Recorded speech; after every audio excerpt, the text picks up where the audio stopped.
Hi, it's Katrina. Today we are diving deep into the epics that define not only ancient Greece but Western civilization. Homer's The Iliad and the Odyssey, the most epic pair of poems ever. These aren't just tales of gods and monsters, they are the cornerstones of our culture, chronicling the rage of Achilles and the epic 10-year journey of Odysseus. They were written over 2,500 years ago by a man who may not have even existed. We will dive into the mysterious figure behind it all, the poet known as Homer.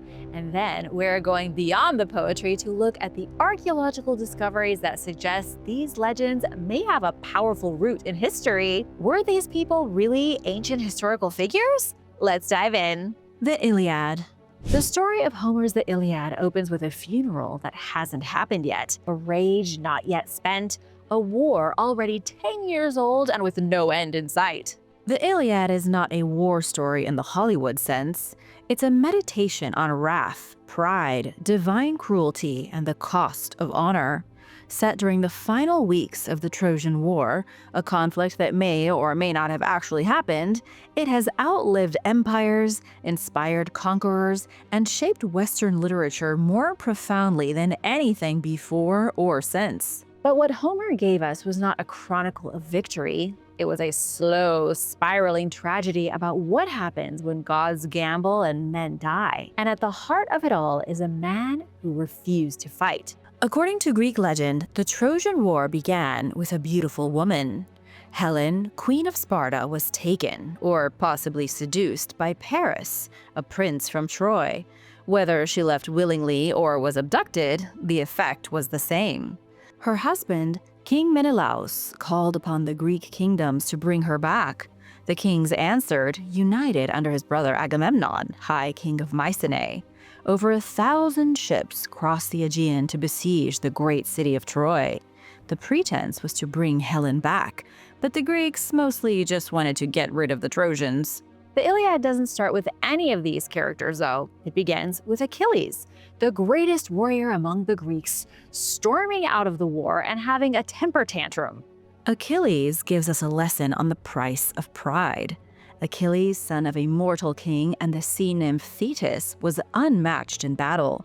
His name alone turned enemies to ash. But when Agamemnon seized Briseis, a woman Achilles had taken as a war prize, it wasn't just personal, it was political, and it rubbed Achilles the wrong way. Agamemnon had insulted Achilles' honor in front of the entire army by taking Briseis from him, his war trophy. And so Achilles did the unthinkable. He withdrew his troops and refused to fight. Without him, the Greeks would probably lose the war. This little squabble is the central conflict of the Iliad. Not Greeks versus Trojans, it's Achilles versus Agamemnon fighting over a woman who was a spoil of war, and the gods take sides. In the Iliad, the Olympian gods are not distant, benevolent overseers. They are petty, partisan, and deeply involved. Hera and Athena were both slighted during a divine beauty contest that took place some years earlier. The contest was the same one in which Paris met Helen, so you might say the beauty contest started the war. Either way, Aphrodite had won the contest, and so she protected Paris and the city of Troy. Hera and Athena, annoyed by not winning the beauty contest, supported the Greeks. And then there was Apollo, the sun god, who despised King Agamemnon and sided with the Trojans. Apollo even sent the plague into the Greek encampment to mess with them. In this war, the gods were playing favorites. And Zeus, king of gods, played both sides, right up until Achilles' mom got involved. Moms have been fighting for their children since the beginning of time. Thetis begged Zeus to punish Agamemnon for his insult of Achilles' honor. So this is where the story starts. Achilles is gone because of Agamemnon's pride, and the Greeks start losing the war. Hector, prince of Troy.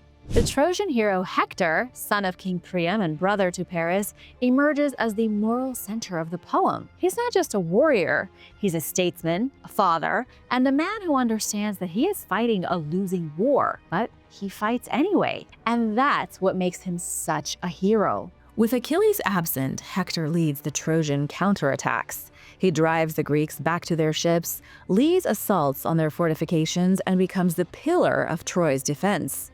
In the story, Hector is everything Paris is not. Hector is brave where Paris is cowardly, and self-sacrificing where Paris fears death. With Hector in charge and Achilles refusing to fight, the war turns in favor of the Trojans. But Achilles isn't gone forever. Patroclus and the mask that changed the war. Patroclus, Achilles' closest companion and bestest friend and possible manly lover, cannot stand the sight of his countrymen dying. He begs Achilles to return to the battlefield. When Achilles refuses, Patroclus dons his armor and leads the Myrmidons, Achilles' personal fighting force, into battle in his place. The Trojans think Achilles has returned, which has a psychological impact on the soldiers. The tide begins to turn, and Hector sees his chance. He must slay Achilles in single combat to win the war, or else all is lost. Hector fights Patroclus thinking he's fighting Achilles, and he wins. But when he takes off the helmet and sees the face of Patroclus, Hector knows he has made a terrible mistake. Cue the wrath of Achilles. When Achilles learns of Patroclus' death, something breaks inside of him. There's grief at first, but it rapidly turns to rage. The wrath Homer spoke of in the first line of the poem erupts. Thetis brings her son new armor, forged by the god Hephaestus himself. Achilles returns to the battlefield not to help the Greeks, not to win the war, but to kill Hector, and he does. In one of the most brutal and emotionally charged scenes in ancient literature, Achilles slays Hector and then drags his body behind his chariot, circling the city walls until Hector's corpse looks like it's been in a hyena's den for a few weeks. To add insult to injury, Achilles refuses burial rites for Hector. He refuses to return the corpse and is just generally a jerk and a poor winner. In the end, Achilles becomes everything he once despised. The final chapter. Then comes the moment that redeems the epic. Priam, king of Troy, walks into the Greek camp alone. He is unarmed, unprotected, and completely vulnerable. He kneels before Achilles, kisses the hands that killed his son, and begs for Hector's body back. Achilles, moved by the shocking display of grief, remembers his own father, and he weeps. Moved to tears, Achilles returns Hector to his family. The two enemies share a meal, and for a moment, one fragile, flickering moment, humanity triumphs over rage. And that's where the Iliad ends. You might be extremely surprised to learn that there is no Trojan horse in the Iliad. But there's a reason for this. The Trojan horse is not in this epic because the poem ends before the fall of Troy. The Iliad focuses on a few weeks during the 10th year of the war and concludes with the funeral of the Trojan hero Hector.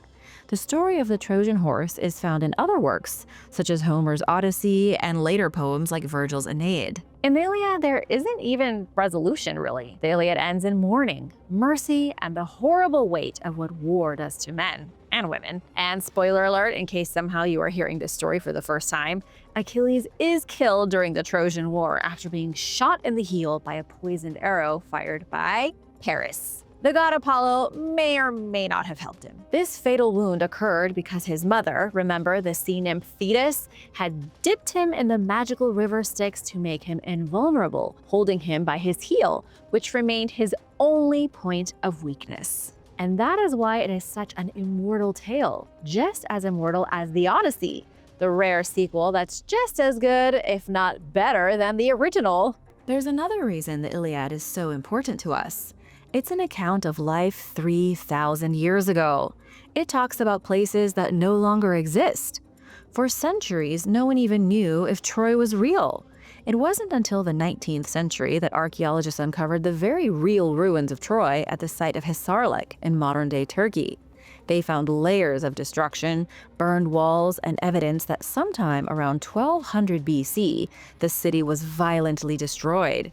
Homer may have lived around 750 BC, but remember, he was retelling stories from 400 plus years earlier.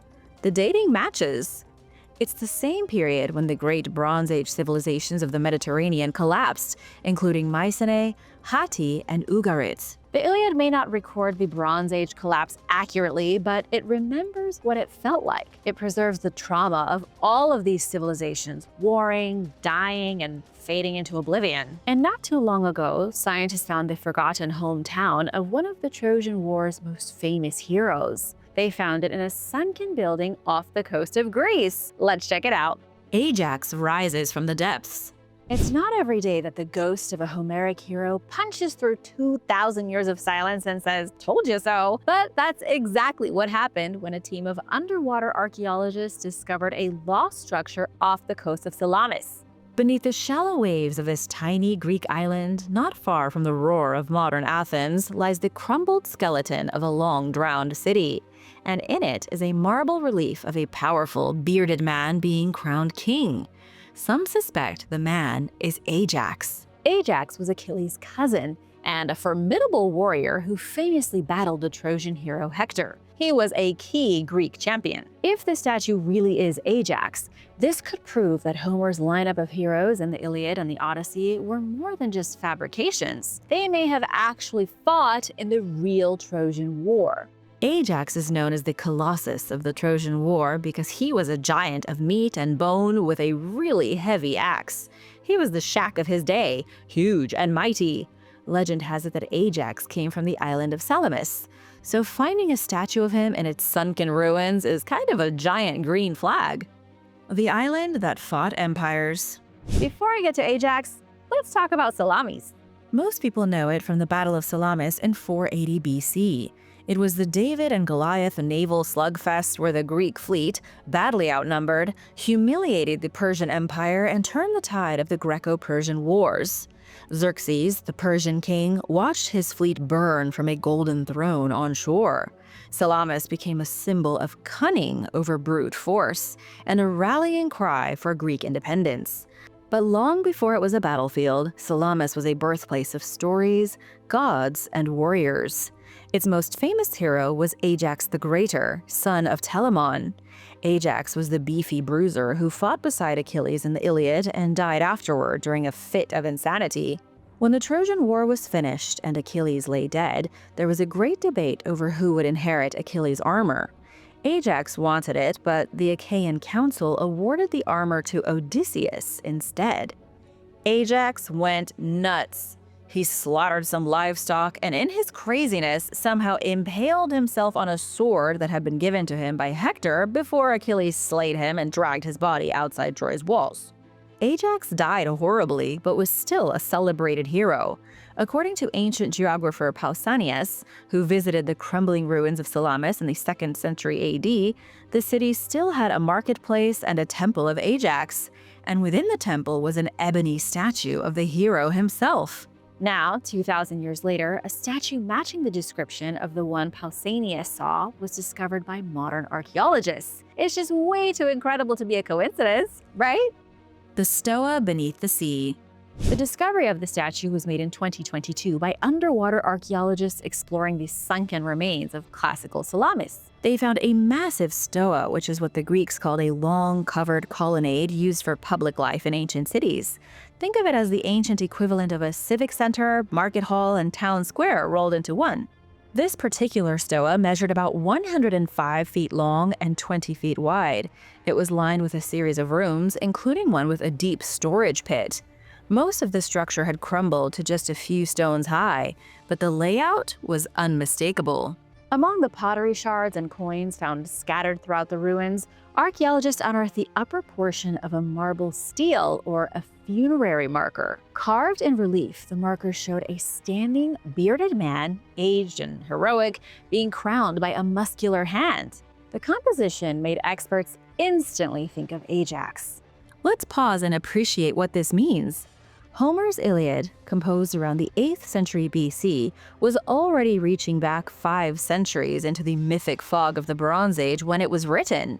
Historians have debated for generations whether Troy even existed, despite the finds in Turkey, let alone its heroes. Some dismiss the entire epic cycle as literary fantasy, but I don't agree. I choose to stay positive.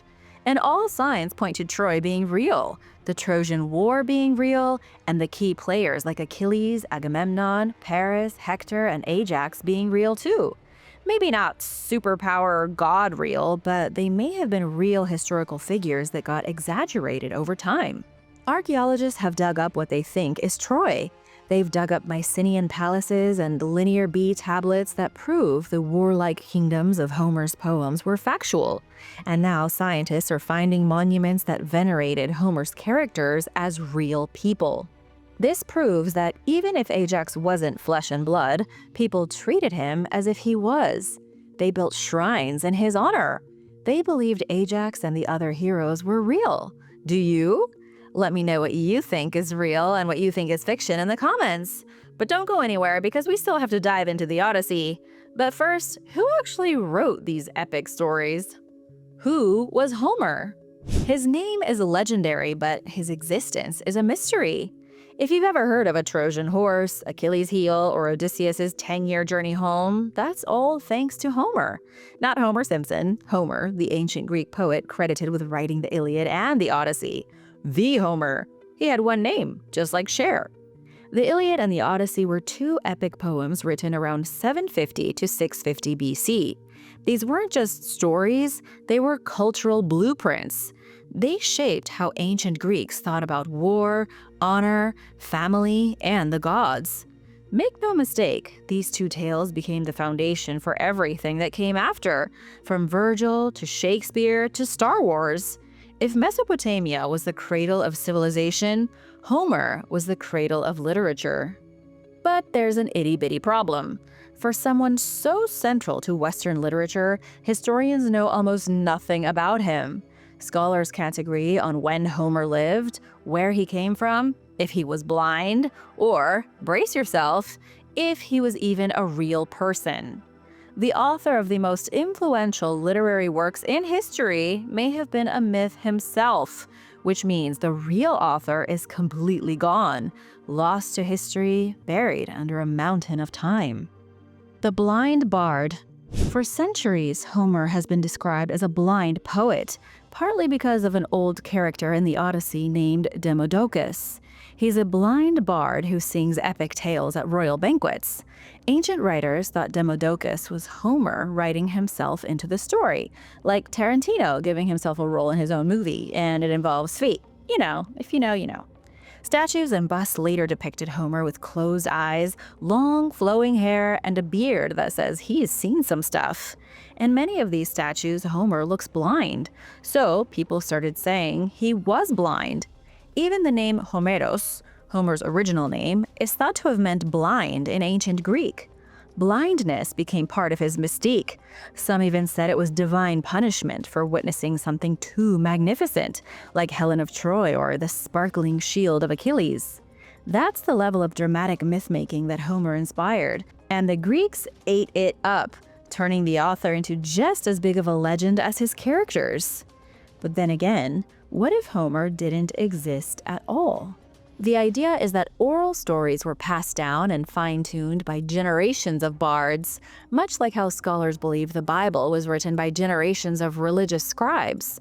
By the time writing became commonplace, these epic tales were already polished to perfection. Was it one guy obsessed with telling stories, or was it a whole writer's room of bards stitching together the greatest story ever told, and only one of them was named Homer?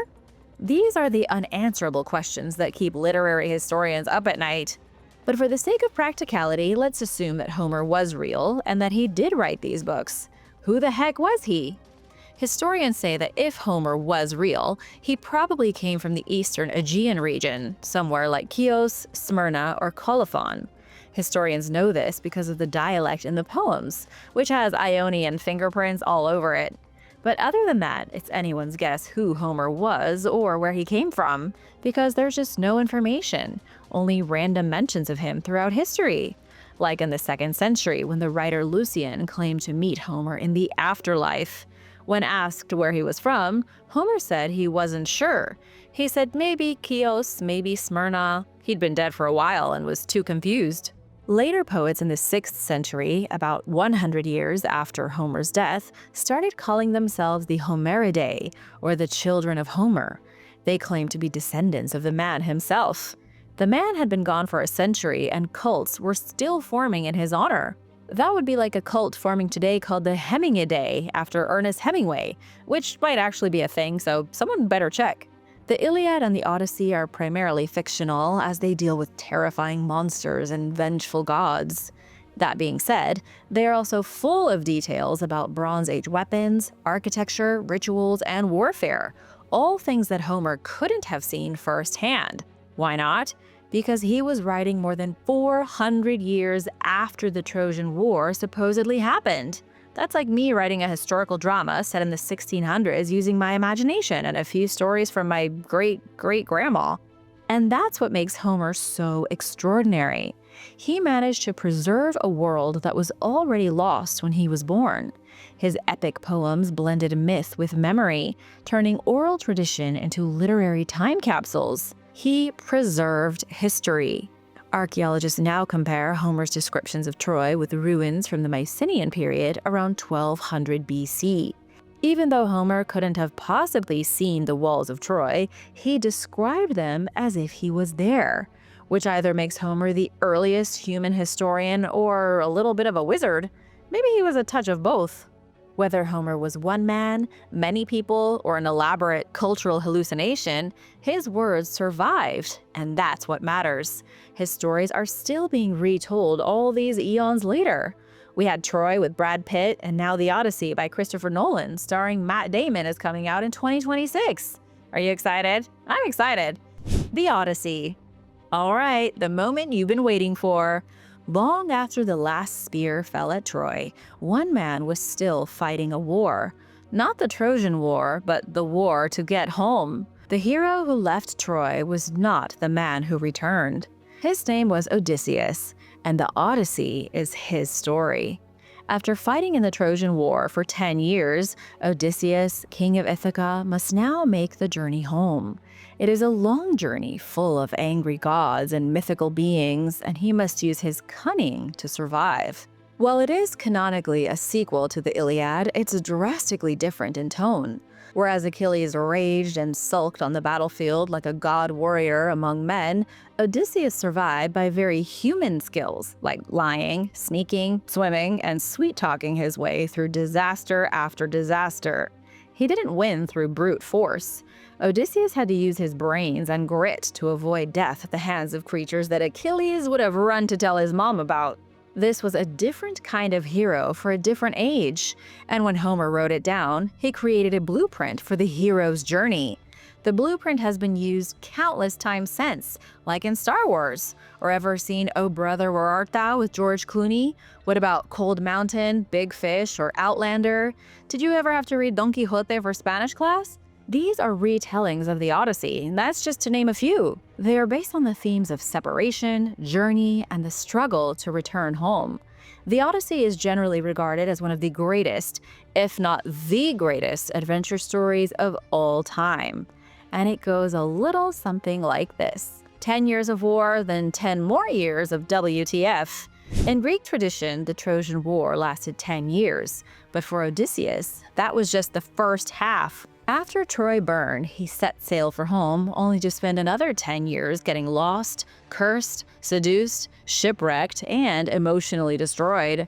I told you before that the Trojan horse and the actual burning of Troy wasn't in the Iliad, but the Odyssey does give some flashbacks to the end of the war, which show how it turned out. Funnily enough, the whole Trojan horse isn't even from Homer. It was Virgil who wrote about the Trojan horse in Aeneid.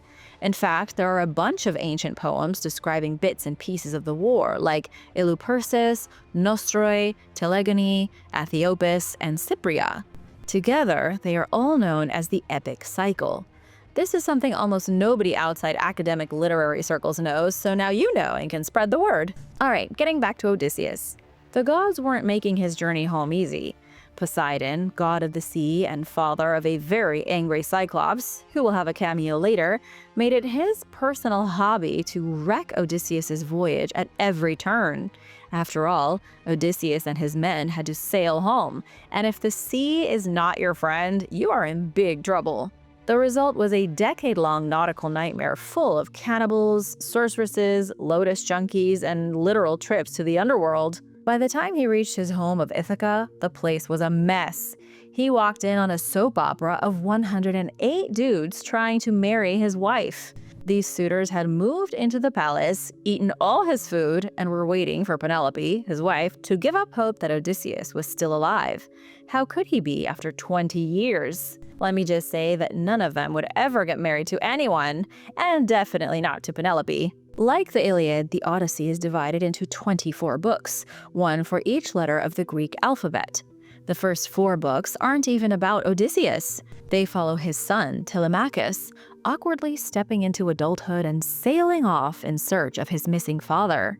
It's like watching a prequel episode where Luke Skywalker travels the galaxy asking people if they've seen his dad.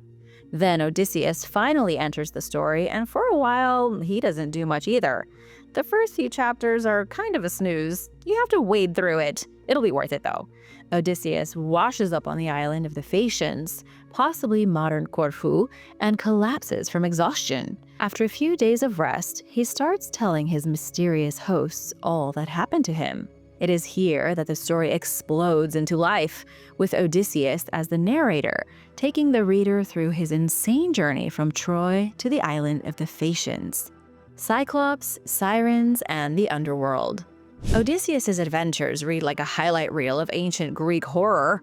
One of the most intense mishaps is when Odysseus gets trapped in the cave of a one-eyed, man-eating giant Cyclops named Polyphemus. Odysseus's only hope is to outwit the giant who is slowly eating his companions. So he blinds him with a flaming stake and escapes tied to the undersides of some sheep. You know in heist movies where the robbers sneak out in the laundry cart? This was the first version of that to ever happen, but replaced the laundry cart with living sheep. Once Odysseus got away, he was in even more trouble. That hungry Cyclops belonged to Poseidon, and Poseidon was hoping it would eat the hero. When it didn't, Poseidon put all his energy into drowning Odysseus at sea. And this is what brought Odysseus and his companions to Circe the sorceress. She turned Odysseus's men into pigs, literally. But after a little divine help and some smooth talking, Odysseus turned her into a witch with benefits.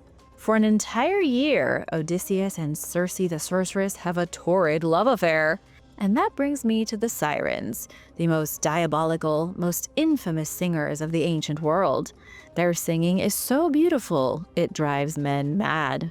When the sailors are passing the home of the sirens, Odysseus wants to hear them, but he knows the sirens will lure men to their deaths. So he has his crew tie him to the mast of the ship so he can hear them, and his men put wax plugs on their ears to protect themselves.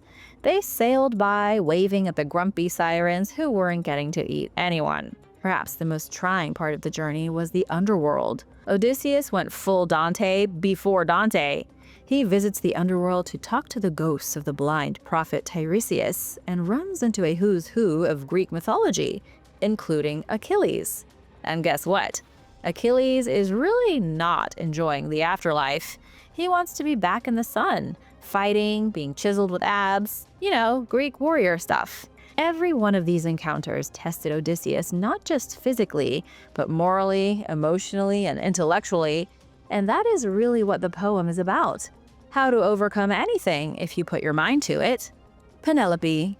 Back on Odysseus's home island of Ithaca, his wife Penelope was fighting a different kind of war. While Odysseus was off battling monsters and seasickness, Penelope was fending off a gaggle of entitled suitors who wanted her throne, her bed, and her kingdom. She told them she'd choose one after she finished weaving a funeral shroud for Odysseus's father. She would weave all day, and then every night she would undo all the work she had done. And this went on for 3 long years as she hoped against hope that Odysseus would return. And then a snitch showed up. One of her maids ratted on her, and Penelope was forced to finish the shroud. But she still stalled until Odysseus could return.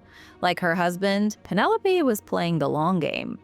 When Odysseus finally returned from his horrible 10 years at sea, he arrived in disguise, probably to see what was going on after all these years. Rather than barge in and announce himself, he sneakily infiltrated his own palace. He watched, he waited, and saw the 108 suitors pressuring his wife. Then he issued a challenge. Still disguised, he proposed a contest. Whoever could string his massive bow and shoot an arrow through 12 axe heads would win Penelope's hand. None of the suitors could manage it. Odysseus, still in disguise, stepped up, strung the bow with ease, and the killing began. He didn't try to shoot through 12 axe heads.